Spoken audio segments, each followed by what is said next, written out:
Kita ke perhatian lainnya, merespons adanya kabar seorang selebgram asal Indonesia yang kini ditahan junta militer Myanmar, Menteri Luar Negeri Sugiono menyatakan akan terus melakukan upaya pemulangan WNI yang tersandung kasus hukum di negara lain.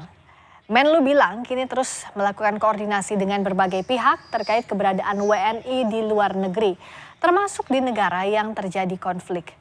Soal keamanan WNI yang berada di luar negeri, Menlu mengimbau agar mereka bisa melaporkan diri melalui platform Peduli WNI.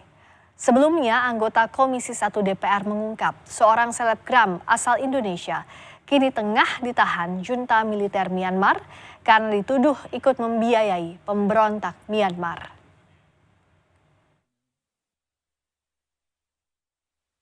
Kementerian Luar Negeri berhasil memulangkan korban TPPO dari Kamboja dari Kamboja beberapa waktu dan dari Myanmar beberapa waktu yang lalu.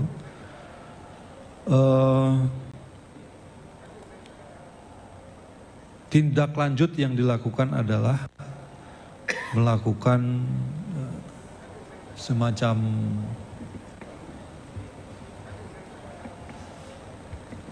wawancara kepada para WNI yang kami pulangkan, dan saya kira ini template-nya sama ya antara yang kemarin di Myanmar kemudian di Kamboja. WNI pada saat ingin keluar negeri atau ke daerah-daerah yang tidak aman itu ada di aplikasi Safe Travel,